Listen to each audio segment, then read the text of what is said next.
Yes, indeed. You are now rocking with the best, bro. Parrish on your screen. You see Jesse Holly right there. And Jesse, baby, we have a very special guest joining us.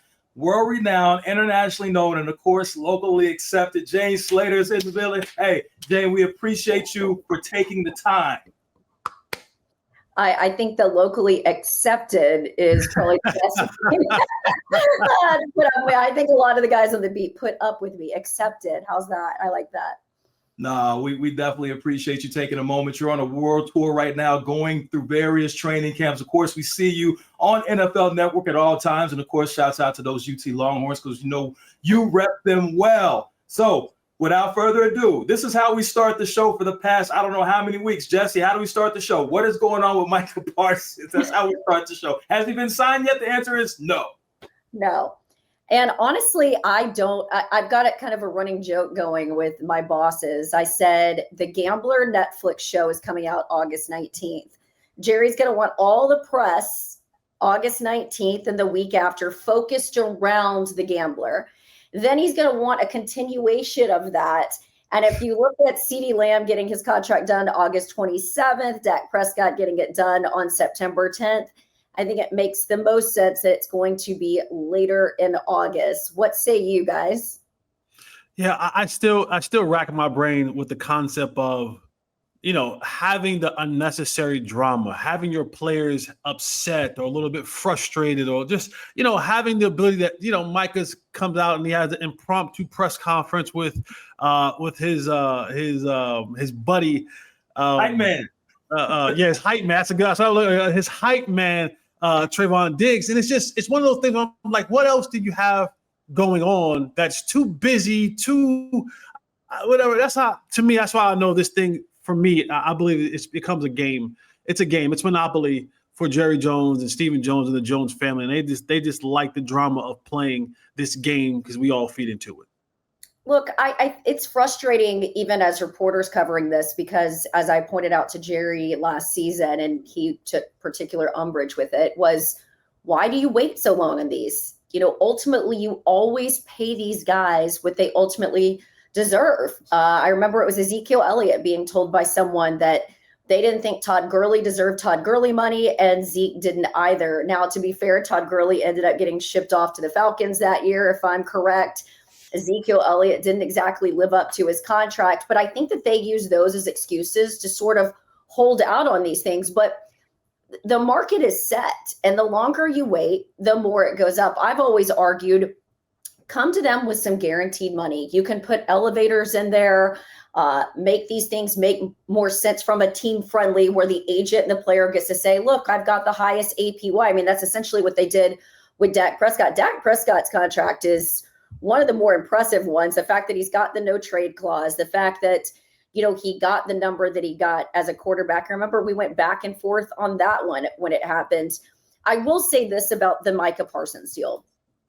I try not to get too much in the weeds, but if you would go and talk to the former coaching staff and even some of the former players, Micah Parsons has in the past said that he wants to be a leader and doesn't always show up that way. And for whatever reason, I don't think that this is necessarily fair that it's landing here with Micah. You've got Jerry sitting here saying, if I'm going to pay you the money that I'm going to pay you to be the highest paid at your position, there is an element to this that's more than just your production on the field. It's, I need more leadership. And if you read between the lines, guys, and Jesse, I know you talk to guys and you've probably heard this too, leadership and accountability was a problem for this team in recent years. I mean, if you look at Trayvon Diggs got paid that big money extension. And I think their issue with him was when he got hurt, he wasn't exactly around the facility. Now, to be fair, Tony Romo wasn't around the facility when he got hurt. Remember this, Jesse? Mm-hmm. Tony Romo was not in the locker room when Dak Prescott stepped up and was that guy. In fact, Tony Romo didn't even fly with this team to Green Bay. He flew on Jerry's jet and then came back on Jerry's jet. If you want to understand why some of the locker room felt a certain way about Tony towards the end there, remember where they went with the hot hand, Prescott, there was a lot to that. And so I do think it's a little I think that people can learn over time, right? And you can say, well, maybe I shouldn't have, like Terrence Steele, I shouldn't have paid him early and gotten a discount because maybe I didn't get enough out of him. Micah Parsons has shown you that he is a difference maker when he is on the field. Now, I also know some of the frustration, at least for that side, and I've not had anyone say this to me. I could just, if I was the Cowboys and I'm looking at how do I drag this thing out, you could make the argument in the last 2 seasons, in the postseason, Micah hasn't exactly made an impact in some of these games that you need from a star player. But you could make that argument of some of your other star players too. Right. And so I think it is unfortunate that it's falling this way for Micah, but I just want to give people some of the pieces here that the Cowboys are at least trying to justify. And then I sort of laugh at, it was in March. I was supposed to be going to Tulum with my girlfriends. And I'll never forget, everyone said, oh, Micah's getting his deal done. I said, no, he's not. And everyone said, yes, he is. I said, no, he's not. Just because Micah and Jerry are talking doesn't mean anything. You have to get an agent involved. Jesse, you know this. You have to get an agent involved. It would be unwise of a player to tell a team, we're going to do the deal. Because there are so many little nuances in there that you've got to protect yourself in terms of security, whether it be playing time, whether it be the practice, all those little things that go into the contract. That's what you need an agent for. And I do believe maybe it was frustrating when Micah said, all right, Mugoleta, I think we got something going here. And then when Mugoleta and them tried to talk to Jerry and them, they're like, we want to handle it with the player. We saw this happen a little bit with DeMarcus Lawrence and Jerry Jones. Jerry wanted to talk to Marcus. DeMarcus talked to him, but David Cantor got in the middle and said, nope, you're not talking to my player. Todd France did the same thing with Dak Prescott. But I just think he thought kind of like with, it was Jalen Smith. Jalen Smith went in there and essentially negotiated his deal with Jerry, and Jerry threw some perks in there. Like, I'm going to help you with your sunglass line, whatever. But yeah, this one is, I'm talking out loud here and in circles, but as much as I'm like looking at this one is kind of strange to me. I mean, Micah's there. He showed up. He's doing and saying the right things, but I don't know if they feel like if you dangle the carrot long enough, that works. You saw that with Dez Bryant a couple years ago. Remember they dangled the carrot on Dez? Well, do you remember that one? It was like his last deal.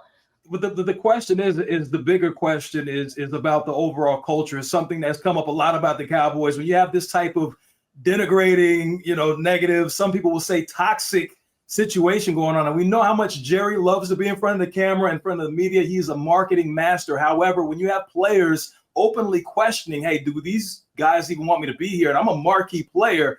That can start to cause a little bit of a rift in the locker room and between the players and the front office. Yes or no? Oh, I agree. And I think Micah, more than most, because he has his own podcast and because he's really good at managing his own message, he sees and hears things more than most players. I truly believe there are players like Dak who say, once the season starts, I'm offline. And I think a lot of players have to do that, right? Because there is so much said. I mean, I get it.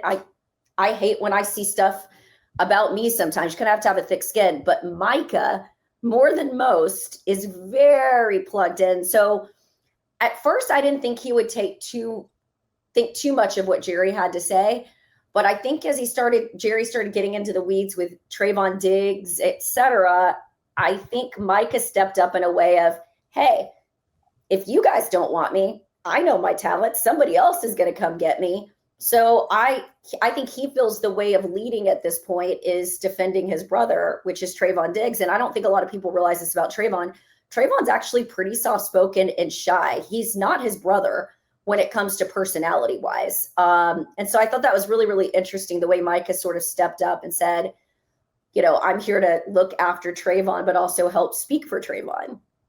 Now, this whole situation is crazy. I mean, and we'll move on, but the most telling thing that I saw, Jesse, and you probably saw this as well, when CeeDee Lamb addressed the media and this quote, playing this media game with Jerry ain't the best, it's not fun, it's not recommended. And he said, I'm not indulging into any of this craziness, but I do want Micah to get paid. I mean, that's just a telling tale of the whole atmosphere surrounding these Cowboys.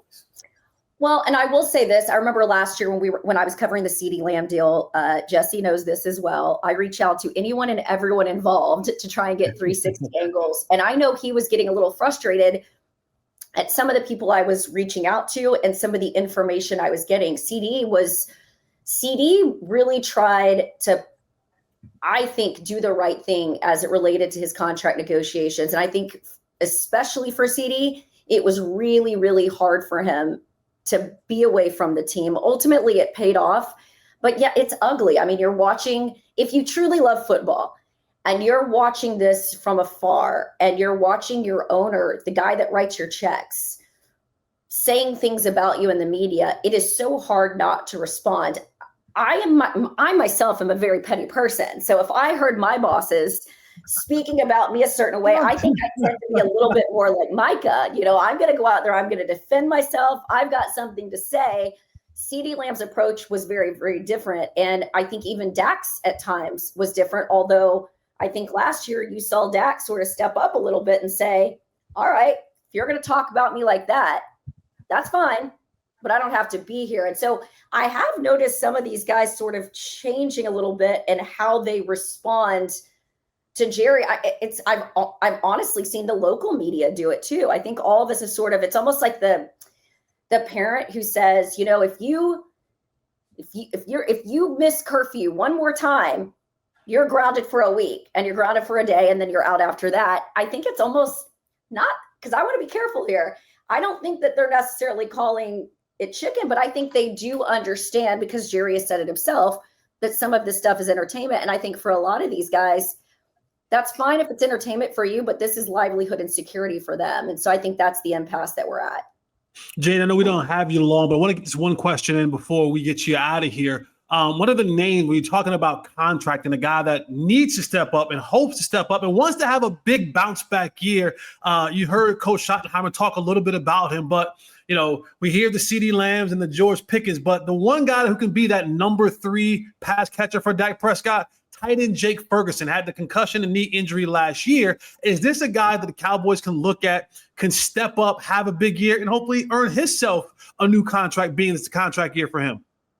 Absolutely. I really like Jake Ferguson, and I know that Dak sees him as a bit of a security blanket. What was it, 2 seasons ago when they really had limited options at wide receiver? Jake was that guy. Jake's temperament, I don't think people know this about Jake that much. He's almost got a Travis Kelce type personality. It's really playful. He's very confident in himself. I've seen different tight ends come through here that have not necessarily had that same moxie about him. But I think Jake struggled last year, and you certainly saw the fall off, obviously, when they didn't have Dak there. I think the fact that you've got CeeDee Lamb now, and then the fact you've got George Pickens, and George Pickens has looked good at camp, guys. And I really like George. I don't know if I believe the national narrative, or even my friends and colleagues that have covered him in Pittsburgh who've had things to say about him. When they try to make comparisons between him and Dez Bryant, I don't see it. I don't. Their personalities are very, very different. I think George is actually a pretty quiet guy. When I've talked to him, he just basically said he needed a change of scenery. And we've all been at places where, you know, you sort of get a label on yourself and then you go somewhere else. I mean, I certainly had this at different places I've been at, and then landed at NFL Network, and this is my 10th season. You know, my longest contract before that was 2 seasons if I was lucky at other places. And so seeing George and the way that CeeDee Lamb and him are working together, and the fact that Schottenheimer doesn't want to just use him in the X role, they're going to literally move these guys and make them interchangeable, I think opens up things for Jake Ferguson. I mean, when you've got a big body guy like Jake Ferguson, and then you've got the threat of CeeDee Lamb and George Pickens, who, you know, as Schottenheimer pointed out, when he's open, he's really open. I don't know if you guys saw, there was a highlight today of one of his, it was a one-handed catch in the end zone. It was Dez Bryant-esque. Right. But personality-wise, I see something very, very different. And maybe I'll be wrong. I mean, I've had a lot of people sort of laugh at me and go, you'll see. I haven't seen anything that would tell me that he is, quote unquote, a cancer yet. Last question before we get you out of here. You said you've seen, tell us what you've seen about new acquisition, Joe Milton, the backup quarterback. We know he has a huge arm, coming in from Tennessee, ends up going to New England Patriots, traded to the Cowboys. What have you seen from him that stood out to you so far? Guy's got a cannon. There were particular drills where I saw him and Dak launching at the same time. And, you know, look, it's training camp. You guys know this. And I know it annoys the players when you post the videos. And if there's a pick, everyone's like, see, Dak sucks. He throws interceptions. It's practice, right? And like, you can't hit guys. Defense is always going to look better in practice. That's just the way it goes over the years. But Joe Milton, I was talking to, I think it was Brian Broaddus and Brad Cham. I said, it's interesting. Cooper Rush was such a good backup for Dak because I never looked at Cooper as being overly ambitious for the role, if that makes sense. Cooper was really good when you put him in. He was reliable for you at times. I get the sense there's a little bit more ambition with Joe Milton, and I think that's good for Dak. I think competition is good. Anywhere I've been where I've got someone that they're not a threat to me personally, but they're a threat to me because I'm like, wait, they're really good and I need to step my game up a little bit. Dak really hasn't had a ton of competition at quarterback in terms of depth. And so seeing Milton out at practice, and even my friends who covered him with the Patriots, they said, you will see him dancing out at practice. He's got a great personality. I saw that this week. And when I went up and talked to him after he was signing autographs to the fans, I said, how different is Cowboys training camp from Patriots? And he just said, I love it here. And it was just, he's got this megawatt smile. I think fans are really going to like Joe Milton. And I think you're going to see a lot of him, obviously, in the preseason. But I'm not sitting here saying on, July 24th that Joe Milton is the heir apparent. I'm just saying I think the competition is good and healthy for Dak and for this offense and for the twos. No question about it. Well, you are healthy for us, and you have officially been dismissed. We know you have much more important things to do than to talk this. We definitely, Jane, we appreciate you so much for joining us today. Always appreciate you guys. We appreciate Jane Slater from the NFL Network for joining us. Jesse Holly, Parrish on your screen. Bleav in Cowboys training camp is in full swing. So many stories going on. We've touched on a lot of them already. Jesse, there's a lot of things that we could discuss, that we could jump into. Let's put the drama aside momentarily. Drama aside, when I say drama, I'm talking about obviously Micah Parsons, Jerry Jones, and everything involving the contract that hasn't been submitted or signed or whatever we want to call it. Putting that aside, what are one or two things that have stood out so far in training camp that you paid attention to? Well, some of the things that I've been hearing from training camp, and I can't wait until I'm boots on the ground there, but a couple things that you've heard from is cornerback Kaiir Elam. This is a name that you keep hearing coming up in a positive way. The Cowboys, they have questions at cornerback, right? Trayvon Diggs, he's still coming off the knee injury. Savon Revel Jr., the draft pick this year, who would have been a first round had he not had the knee injury at East Carolina. He's in the rehab group, and so you kind of don't know what you got there. Kaysen, seatbelt, what they call him, Carson. He's been kind of, he had a really down last year, and they're looking for him to step up this year. So when they brought in Kaiir Elam from Buffalo, former first-round pick, you didn't know quite what you were getting with him. You knew you had a good player in DaRon Bland, but Kaiir Elam has been a guy who has stepped up so far. It's 2 days of training camp. The pads haven't come on yet. But when you're talking about DB work, that doesn't really necessarily need to have pads on, right? That's covering, being able to defend. And you've heard his name come up a lot on the positive end, stepping up, making some plays, batting some balls down, got an interception. There was a clip the other day. He picked off Dak Prescott, and now on the sideline, Dak Prescott went over there to him after the drive was over, and he was talking to Kaiir Elam, asking him, what did you see? Help me get better because I don't want to throw interceptions. But, if so the vet was coming to a guy like Kaiir Elam, asking him, what did you see on that play? What made you jump that route? Made you do what you did on that play so I can get myself better? So that's one of the names that I've heard a lot from a lot of people that are stepping up. Well, another name, same on the defensive end, Donovan Ezeiruaku, the pass rusher out of Boston College this year.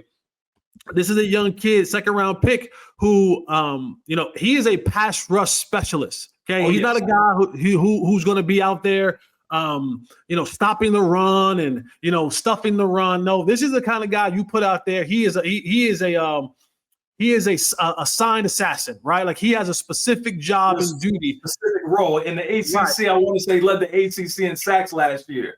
Yes, sir. And so he's been one of those guys that you've heard. And under this, and then in the Mike Eberflus defense, he's very specific on not being very exotic, not tricking things up. It's mainly like, hey, listen, you got to go and beat your man. And that's one of the skill sets that Donovan Ezeiruaku has, is when you line him up against any right tackle in the league, whether that's, it was in the ACC, but in the National Football League, he has a very particular set of skills that he's very good at.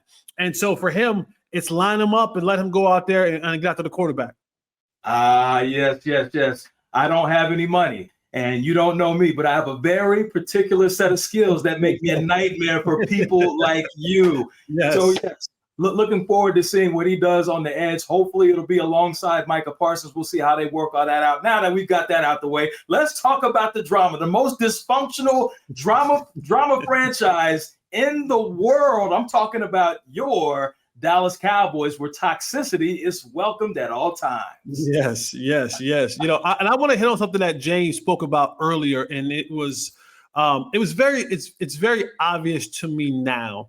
You know, she talked about when Micah had a conversation with Jerry Jones in March, right? They had these meeting of the minds. My colleague Clarence Hill called it in his article that he wrote up for DLLS. And then there was another meeting that they had in the suite at the Super Bowl. There was another meeting that they had in the suite after the Texas-Ohio State game at AT&T. So there were all these meeting of the minds, and it was Jerry and Micah having these conversations. They thought they had a deal. Right. And then fast forward to training camp when they had the state of the Cowboy Union, and Jerry said something that was very specific, and it dawned on me, Ro, and it hit me, and it made so much sense. Jerry said, I don't talk to the agent.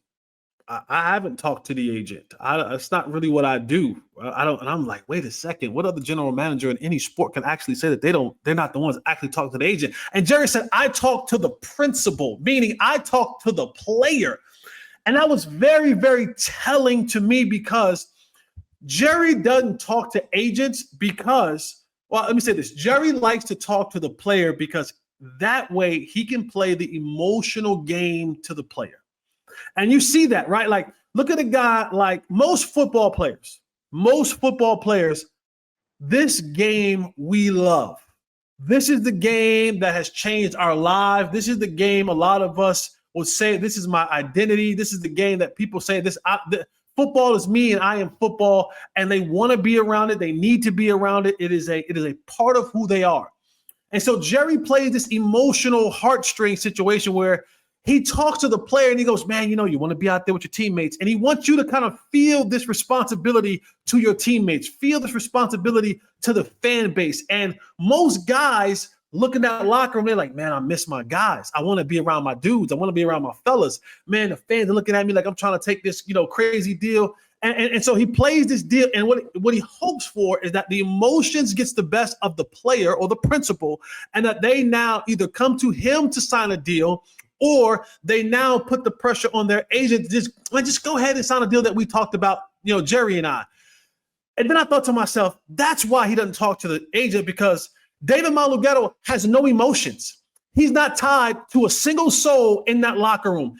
David Malughetto doesn't care about Dak, doesn't care about CD, doesn't care about Osa Digizua, don't care about Broughton Schottenheimer, don't care about George Pickens, Kaiir. He doesn't care. David Malughetto doesn't care about anybody.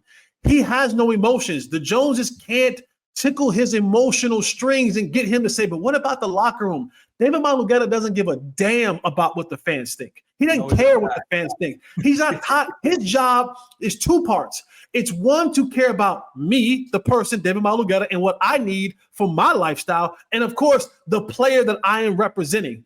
And so it just dawned on me, this is why this thing takes so long, because they aren't talking to the agent, because they can't manipulate the agent emotionally to get them to settle for a deal under the market that they eventually want to give. And so what ends up happening is they get to a point where they go, all right, well, we can't play the emotional strings games anymore. So what do you guys want now? And they sign and they give the big star player whatever it is they want. Listen, there's something that David Malughetto stands on at all times, 100% of the time, 24/7, 365. It is business. He stands on business full time. He does not play any games. We see the record-breaking contracts that he continues to negotiate year after year. And something tells me he has another one up his sleeve. Now, Jerry can try to do everything he wants to do, as you say, with the principal. However, the principal is going to get what he wants. Just like in school, the principal has the final say when it comes to these deals. Absolutely, man. And so hopefully we get this done sooner or later. But it's laughable at this point. This thing has become a game to the Joneses. This is monopoly for them.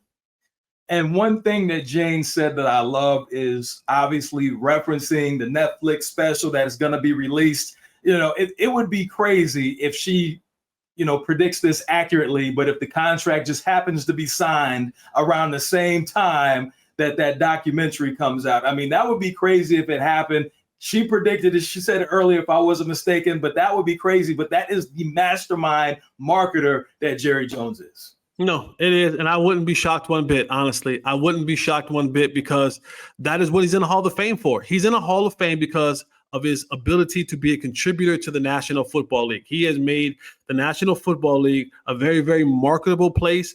And there's a big difference. There's a big, big difference between marketing a team and actually running a team. And Jerry's in the National Football Hall of Fame because of his contributions to the National Football League. He gets and understands how to market this league. He gets and understands how to market this team. Running this team, I don't know about that one. Yeah, I mean, I just sit and I think when we look at the rest of the other 31 in the NFL, where do you see a marquee player asking the media if the team actually wants him? I mean, to me, I've never – and we've seen a lot when it comes to Jerry Jones and his press conferences and going back and forth with players during negotiations. But to see Micah Parsons have the press conference, again, with his hype man Diggs next to him. Again, Diggs a usually quiet individual, but he's sitting here and he's almost playing with the media like, you know what it made me think of? Remember the episode of Fresh Prince? The classic episode where Will Smith is playing the role and he's asking, why doesn't my dad want me? Right. I hate to make that comparison, but that's kind of the feeling that I got watching Micah Parsons in front of the media, pleading with the media like, hey, if these guys don't want me, I'll take my talents and go elsewhere.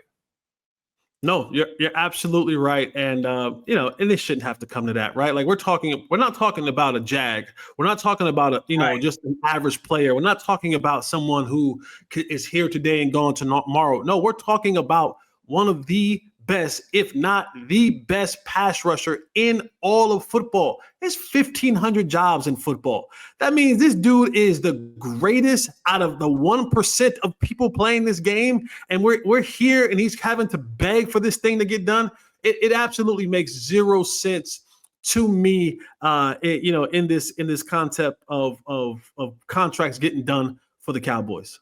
No, it's ridiculous. Ranked 67th right now at his position when it comes to annual salary. And Jerry Jones said one thing that stuck out, and, he has no problem with throwing his guys under the bus. Shouts out to Dak Prescott, who's the highest paid quarterback. Obviously, Jerry made him the highest paid player, highest paid quarterback in the league. But when he started talking about, I gave Dak all this money and I didn't get a return on investment. Like, bro, what are we doing? Now, let's just put out the facts. Micah Parsons has played 67 of the 72 games since he's been in the NFL, and he's had production on top of production, gone to Pro Bowls, been all pro. Last season, we saw what happened. Obviously, he didn't play in every game, but he has been there for the most part. If we look at the numbers, at least over 90% of the time. So take care of this man.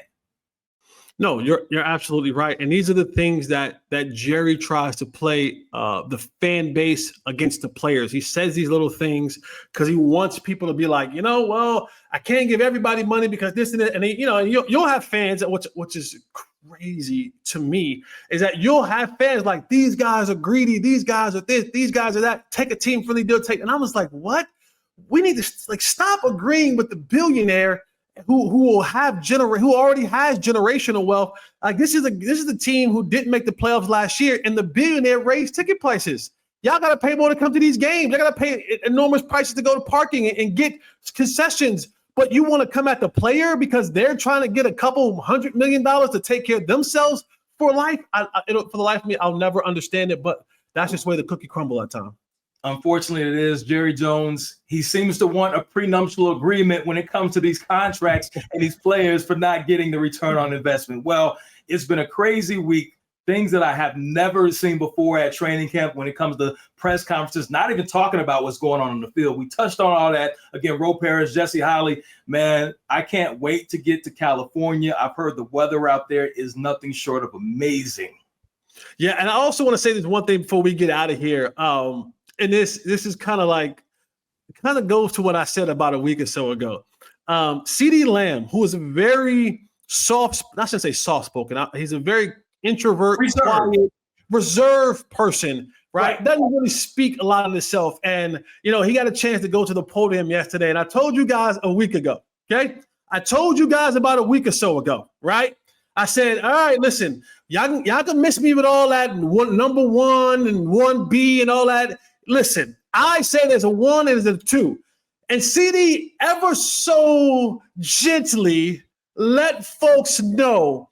He got up there and he said, listen. And it took me back. It made me harken back because there was a quote when Kevin Durant was with the Warriors some time back. And he was having this spout with Patrick Beverley, right? And Kevin Durant was in his press conference and someone asked him a question. And he went through this whole little thing. Then he got to a point where he said, I'm Kevin Durant. Like, I'm Kevin Durant. You know who I am. And looked around and he said, y'all know who I am. I'm Kevin Durant. And CeeDee got on that podium yesterday and he kind of gave up there and he said, y'all know who I am. Like, I'm CeeDee Lamb. When I'm healthy, when my quarterback's healthy, y'all know who I am. And if you don't, I'll gladly show you in September. And I was like, hey, what was that? Dangerous? What was that the word that he used? Yeah, it was basically like, listen, the talk about George Pickens is nice, and I'm glad to have him here. I appreciate him being here. We're going to do a lot of different things, and these are my words, not CeeDee Lamb words. But it was basically paraphrasing like, I'm Kevin Durant now. Like, right. I enjoy having him here. Let's not mistake this thing. I'm Kevin Durant. I'm CeeDee Lamb. Hey, he was like, hey, I'm a dominant receiver in what I do, but you'll never hear me talk myself up in the same sentence. Yeah. I don't really talk myself up, but let me, because I think y'all forgot. I think y'all all forgot because y'all talking about the other dude, and that's cool. But let me remind you all, I'm really dangerous when I get out here. I'm really him. I'm really like that when I get out there between them lines. So have fun, talk about those other guys. See you guys in September. Just know I'm Timothy Lamb. Like that, let's not play with that. The level of irrational confidence you have to play wide receiver at in the National Football League. Only so many people know what it takes to do that. And one of the people that know is sitting right next to me on your screen, man. Hey, Jesse, before we get up out of here, any last words for our fans? No, man, just continue to do what you guys do, man. Loving one another. Remember, man, as always, eliminate the contingencies. Yes, it is. Yes, indeed. Love, respect, and salute.